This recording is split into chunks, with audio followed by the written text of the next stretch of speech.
पाकिस्तान की घिनौनी साजिश का पर्दाफाश हो गया है। जिन 12 आरक्षित सीटों को लेकर पाक सरकार ने मासूमों पर गोलियां बरसाई, उसका खेल जानकर आप भी दंग रह जाएंगे। पाकिस्तान की सरकार ने इतना सब कुछ सिर्फ इसलिए किया जिससे कि वो आतंकियों को सत्ता में बैठा सके और मनमर्जी तरीके से सरकार चलाए। लेकिन अब पाकिस्तान की इस घिनौनी साजिश का पर्दा उठ चुका है।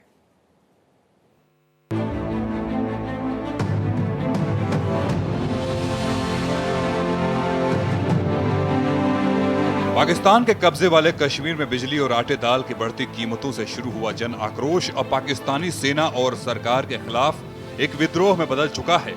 प्रदर्शनकारियों की सबसे बड़ी राजनीतिक मांग विधानसभा में 12 शरणार्थी आरक्षित सीटों को खत्म करने की है। Association of terror victims Kashmir ने अपनी चेयरपर्सन तस्लीमा अख्तर की लीडरशिप में बुधवार को श्रीनगर के सोनवार में यूएन ऑफिस के बाहर प्रोटेस्ट किया, जिसमें पाकिस्तान के कब्जे वाले जम्मू और कश्मीर में कथित तौर पर मारे गए आम लोगों के लिए इंसाफ की मांग की गई।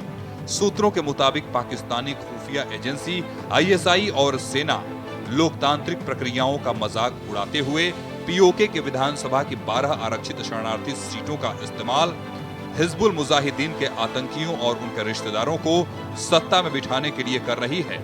यानी 45 सीटों वाली विधानसभा में 12 सीटों पर वोटिंग के नाम पर पाकिस्तानी फौज धांधली करती है और आतंकियों को माननीय बनाकर मनमर्जी की सरकार चुनती है। पाकिस्तान ऑक्युपाइड कश्मीर में लगातार जो है हालात बद से बदतर हो रहे हैं। शरणार्थी सीटों के बहाने आतंकियों को सत्ता में बिठाने की जो है वो साजिश रची जा रही है और इसी के चलते जो है लगातार हम देख रहे हैं कि पाकिस्तान के ऑक्युपाइड कश्मीर में लगातार जो है वो विद्रोह देखने को मिल रहे हैं। लगातार कई लोग जो है मारे गए हैं। हालात इस कदर बदतर हैं कि जैश ए मोहम्मद का सिंध प्रांत प्रमुख अब्दुल्ला सईद शाह उर्फ पीर मजहर सईद शाह न सिर्फ विधायक बन चुका है बल्कि हाल ही में सूचना मंत्री का पद भी संभाल रहा है। स्थानीय जनता अब इन आरक्षित सीटों को पूरी तरह खत्म करने की मांग को लेकर सड़कों पर उतर आई है। उनका मानना है कि अब पीओके के तकदीर का फैसला आतंकी नहीं बल्कि वहाँ की जनता करेगी। जो यहाँ रावलाकोट में पाकिस्तान में हुआ, ये सरासर निंदनीय है। ये चीज़ ऐसे नहीं होनी चाहिए, क्योंकि आज़ाद कश्मीर भी जम्मू कश्मीर का एक हिस्सा है कि अभी भी हमारा भाईचारा रहता है।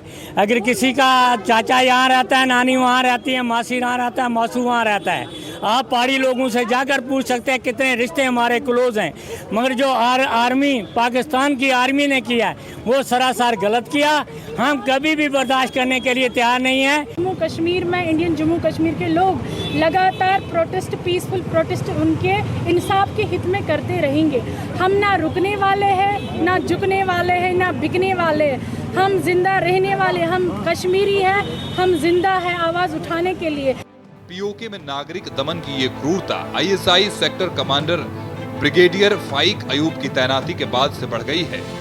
ब्रिगेडियर अयूब इससे पहले पंजाब के सेक्टर कमांडर थे। लाहौर में की गई हिंसक कार्रवाई के कारण उन्हें बूचर ऑफ लाहौर कहा जाने लगा था। फील्ड मार्शल आसिफ मुनीर ने अब उन्हें पीओके में तैनात कर दमन की खुली छूट दे दी है। क्रूर सैन्य अधिकारियों को तैनात कर जनता की आवाज को गोलियों से दबाने की कोशिश साफ करती है कि पाकिस्तानी फौज अब अपने ही लोगों के लिए एक दमनकारी ताकत बन चुकी है।